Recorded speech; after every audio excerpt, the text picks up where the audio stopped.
Nakshatra channel அனைவருக்கும் வணக்கம். இந்த சேனலுக்கு ஃபஸ்ட் டைம் அப்படின்னா மறக்காமல் சப்ஸ்கிரைப் பண்ணிட்டு பக்கத்தில் இருக்கிற பெல் ஐக்கனும் ப்ரெஸ் பண்ணிக்கோங்க. அப்போ தான் நான் போகிற வீடியோஸ் எல்லாமே உங்களுக்கு அலர்ட்டாக வரும்.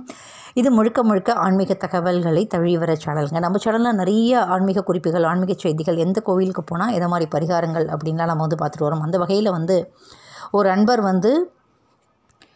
குழந்தை பாக்கியம் பெறத்துக்கு எந்த கோவில் அப்படின்னு சொன்னதுனால நம்ம போன தடவை பார்த்திங்கன்னா ஒரு குழந்தை உருவாகிறதுக்கு போக வேண்டிய கோவில் என்ன அப்படிங்கிறது நம்ம சொன்னோம். அதே மாதிரி இந்த தடவை குழந்தை உருவானதுக்கு அதுக்கப்புறம் பார்த்திங்கன்னா ஒரு சில பேருக்கு தொடர்ந்து கரு கலைஞ்சிக்கிட்டே இருக்கும். அந்த கருவை காப்பாற்றி சுகப்பிரசவம் ஆற வரைக்கும் ஒரு கோவிலுக்கு போனீங்க அப்படின்னா கருவும் காப்பாற்றப்படும். அதே மாதிரி அவங்களுக்கு சுகப்பிரசவமும் நடக்கும்.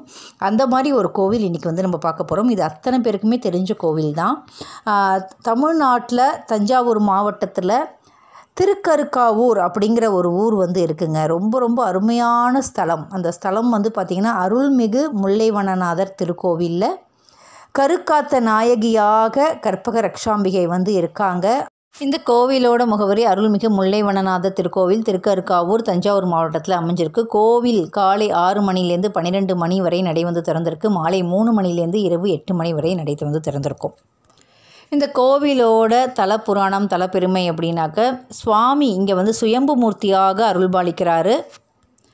இங்கே உள்ள லிங்கம் பார்த்திங்கனாக்க புற்று மண்ணினால் ஆனது அப்படின்னு சொல்கிறாங்க. அதனால் சுவாமியோட திருமேனியில் சுவாமிக்கு நேரடியாக அபிஷேகம் பண்ணாமல் சுவாமியோட திருமேனியில் புனுகு சட்டம் மட்டுமே சாத்தப்படுது. இந்த கோவில் இருந்த இடத்துல பார்த்திங்கன்னா பிற்காலத்தில் முல்லை காடாக இருந்ததுனால இந்த இடத்துல சிவலிங்க திருமேனியை முல்லை கொடிகளால் தழுவப்பட்டிருந்தன அப்படின்னு சொல்கிறாங்க. இன்றைக்குமே பார்த்திங்கன்னா அந்த லிங்கத்து மேலே அந்த கொடி படர்ந்த அந்த அச்சு இன்றைக்குமே படிஞ்சிருக்கு அப்படின்னு சொல்கிறாங்க. இந்த திருத்தலத்தில் பார்த்திங்கனாக்க அந்த காலத்துலேருந்து இன்னி வரைக்கும் கருவுற்ற மகளிருக்கு மிகச்சிறந்தோர் ஆரோக்கிய ஸ்தலமாக இருந்து வந்திருக்கு. முக்கியமாக கரு உற்றவங்க பார்த்திங்கன்னா இந்த அம்பாளை வேண்டிக்கிட்டாக்க கரு சிதையாமல் கருவை காக்கிறதுக்கும் அதே மாதிரி பார்த்திங்கன்னா சுகப்பிரசவம் ஆகிறதுக்கும் இந்த அம்பாளை வேண்டிக்கிட்டால் நிச்சயமாக நடக்கும் அப்படின்னு சொல்கிறாங்க. இந்த கோவிலில் விநாயகர், நந்தி, சுவாமி 3மே பார்த்திங்கன்னா இந்த ஸ்தலத்தில் சுயம்பு மூர்த்திகளாக அமைஞ்சிருக்கிறது இன்னும் தனி சிறப்பு. சுவாமிக்கும் அம்பாளுக்கும் நடுவில் சுப்பிரமணியர் இருக்கார். அதே மாதிரி இங்கே நவகிரகங்களில் எல்லா கிரகங்களும் சூரியனை நோக்கியே அமைஞ்சவாறு இருக்கிறது இன்னும் தனி சிறப்பு.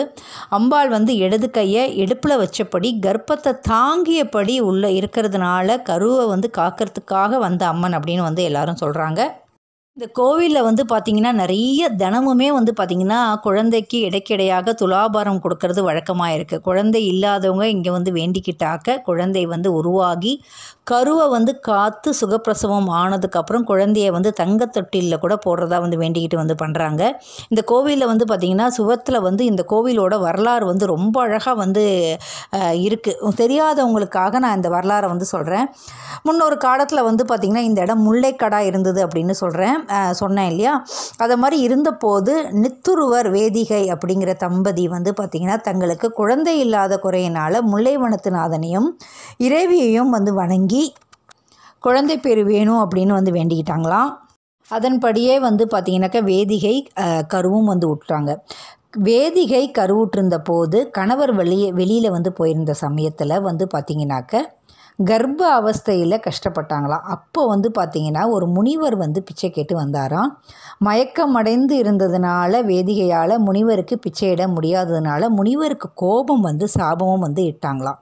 அந்த சாபம் பழிச்சிட வேதிகை கரு களைஞ்சு வேதிகை அம்பாளிடம் பிரார்த்தனையும் செஞ்சு முறையிட்டாங்களாம். அப்போது அம்பாள் தோன்றி கலைந்த கருவை ஒரு குடத்துள்ள ஆவாகனம் செஞ்சு குழந்தை உருவாகும் நாள் வரையிலும் வச்சு காப்பாற்றி குழந்தையாக மாற்றி அம்பாள் அவங்களுக்கு கொடுத்தாங்களாம். இறைவியோட அருளில் மகிமையை கண்டு உணர்ந்த வேதிகை இந்த ஸ்தலத்துக்கு கற்பக ரக்ஷாம்பிகையாகவே எழுந்து அருளணும் அப்படின்னு சொல்லி வேண்டிக்கிட்டாங்களாம். அதே மாதிரி கரு தெரிச்சவங்க கருவையும் காப்பாற்ற வேண்டும் அப்படின்னு பிரார்த்தனை பண்ணதுனால இன்னி வரைக்கும் கரு உருவானவங்க கரு சிதையாமல் காப்பாற்றி சுகப்பிரசவம் ஆகிறதுக்கும் இந்த கோவிலில் நிறைய விதிமுறைகள் இருக்குங்க. பார்த்திங்கனாக்கா கடவுள் அருள்பாலிக்கிறாரு. திருமணம் நடக்காதவங்களுக்கு கூடி வரணும் அப்படின்னா படிக்கு நெய்யால் மெழுகுறாங்க. திருமணம் கூடி வராத கன்னியர்களும் பல ஆண்டுகளாக குழந்தை இல்லாத பெண்களும் கோயிலுக்கு வந்து அம்பாள் சன்னதியில் சிறிது நெய்யால் மெழுகி கோலம் விட்டு அர்ச்சனை வந்து பண்ணினாக்க நிச்சயமாக திருமண பாக்கியம் குழந்தை பாக்கியம் கிடைக்கும்னு சொல்கிறாங்க.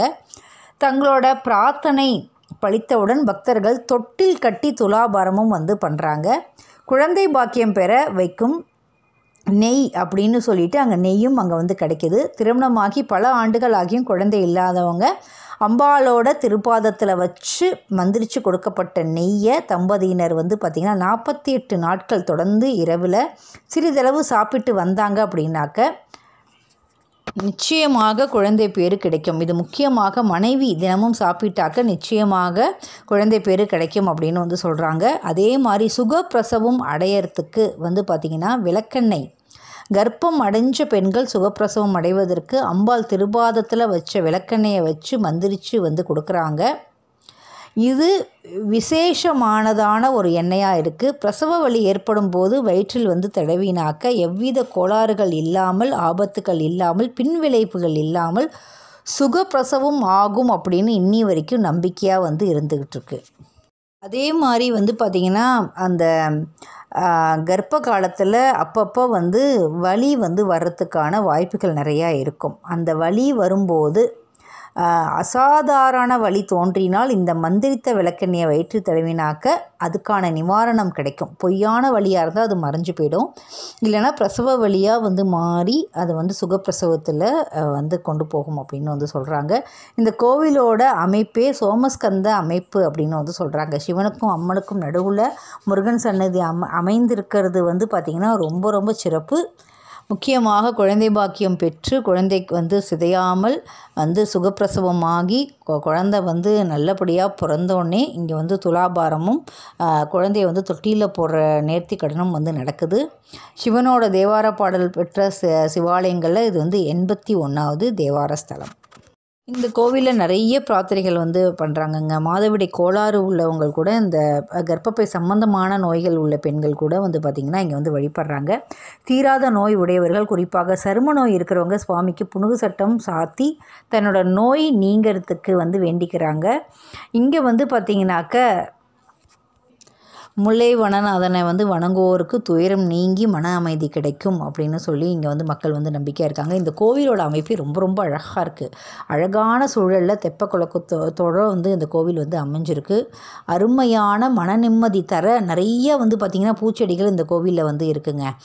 தினமுமே துலாபாரம் நான் சொன்னபடி வந்து வெல்லம் சர்க்கரை அரிசி இதை மாதிரி வந்து தன் சக்திக்கு எது முடியுமோ அதை மாதிரி துலாபாரம் வந்து வச்சு வந்து வழிபடுறாங்க. ரொம்ப ரொம்ப அருமையான ஒரு மன நிம்மதி கொடுக்கக்கூடிய ஒரு கோவில். நிச்சயமாக இந்த கோயிலுக்கு போய்ட்டு வாங்க. உங்களோட சகல பிரச்சனைக்கும் விடிவு காலம் வந்து கிடைக்கும்.